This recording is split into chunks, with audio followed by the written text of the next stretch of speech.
e gostaria de partilhar com você breves lições. Primeira, nossa fé deve ser visível. Guarde isso.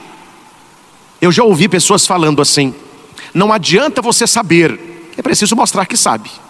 Não adianta você dizer que me ama, é preciso ter ações concretas. Entre a pessoa falar e não fazer, é preferível a pessoa fazer e não falar, porque na atitude dela, ela está mostrando o amor. O versículo 21 que nós ouvimos diz: quem é que traz uma lâmpada para colocá-la debaixo de um caixote? Então a nossa fé, ela deve ser visível. As pessoas, quando olharem você, onde quer que você esteja, na sua família, no seu trabalho, na sua faculdade, no seu namoro, o modo como você se comporta deve ser uma pessoa de fé. A nossa fé, ela deve ser visível. Devemos testemunhar Cristo no dia a dia, onde quer que estejamos. Primeiro ponto é esse: não coloque a sua fé debaixo da cama ou debaixo de um caixote. Não, a sua fé, ela deve iluminar a todos. Segundo ponto, Deus revela a verdade no seu tempo. Você tem na sua vida algo escondido, algo que você gostaria de descobrir, uma situação que você não entende? Coloque isso em oração. A leitura vai dizer: tudo que está escondido deve ser manifesto. Então reze ao Senhor: Senhor, me mostra esta verdade. Se nessa situação tem alguma coisa oculta, me revela isso. E vai rezando, porque a palavra diz que será revelado, será mostrado. Mas é preciso que você esteja disposto, disposta a pagar o preço, não é? Porque Deus, Ele revela as coisas.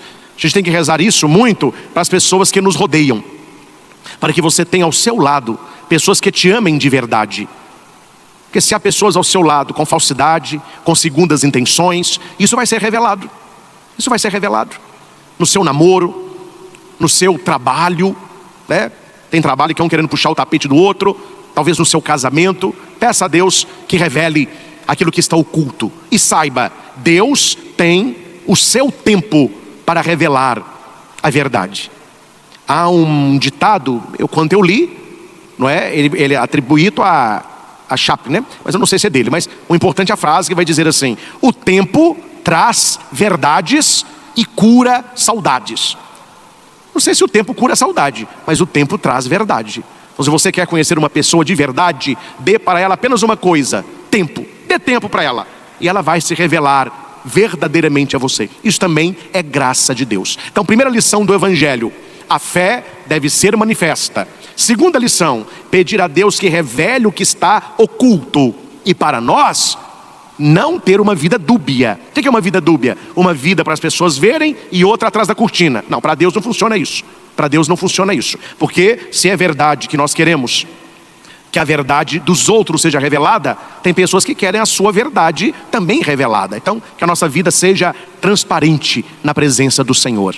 Terceiro ponto: é muito importante você entrar em contato com a palavra de Deus. Você ouvir a palavra de Deus. Versículo 23: se alguém tem ouvidos para ouvir, ouça. Meu filho, a palavra de Deus, ela é verdade. E quando você lê a palavra de Deus, você está tendo direcionamento de vida. É impressionante como que as pessoas estão perdidas na vida, sendo que elas têm na mão um manual de instrução. É como se a nossa vida, e é assim, ela é pautada por Deus Criador, e junto com a sua criatura, Ele dá um manual de instrução. É assim que é para ser, é assim que funciona. E eu não sei se você tem o costume de ler manual de instrução. O manual de instrução, ele traz coisas positivas e negativas. Qual que é a coisa positiva? O que faz, como se faz. O que é o negativo? O que não pode fazer. Então, exemplo: use esse aparelho assim, assim, assim. Para tais comandos tem tal ação. Aí vem escrito: não mexa durante o carregamento, não carregar em 220, não molhar. Aí você vai lidar com aquele aparelho por mais tempo. Como que a gente entende o modo que o ser humano vai ser a maior versão de si mesmo? Lendo a Sagrada Escritura. Ali está o manual, o que Deus espera de nós. Quem tem ouvidos para ouvir, ouça. A palavra de Deus tem o poder de transformar a nossa vida.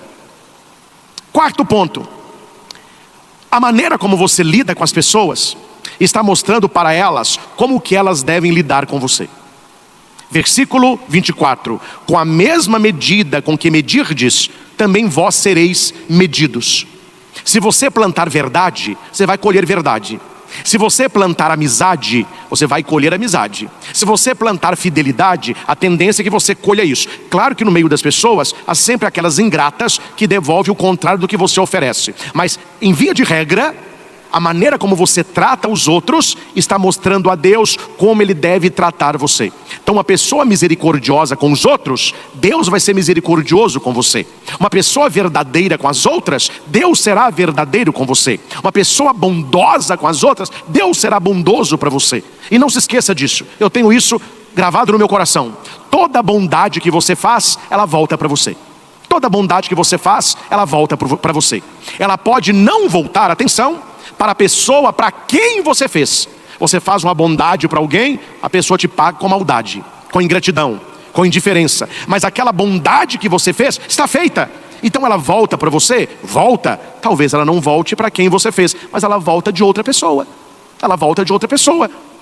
Última vez que eu fui a São Paulo, num evento lá, você até acompanhou pela TV, foi o dia que eles assassinaram um cara lá no aeroporto de São Paulo lá. Estava aquele auê de polícia, o corpo estava lá ainda, e eu não sabia como que eu pegava o ônibus para ir para o outro terminal, aquela confusão no aeroporto, e os curiosos, todo mundo querendo ver, porque ninguém tinha conta com isso. Aí eu, totalmente perdido, entrei numa recepção ali, uma lojinha, né, que vende passagens aéreas, pessoas que têm que viajar na última hora, e perguntei como que eu chegava no outro terminal, aquela confusão toda. A moça me explicou, eu não entendi muito o que ela estava falando, porque o aeroporto muito grande, eu estava também um pouco nervoso, com medo de perder o voo. Havia lá um homem, era o dono da empresa.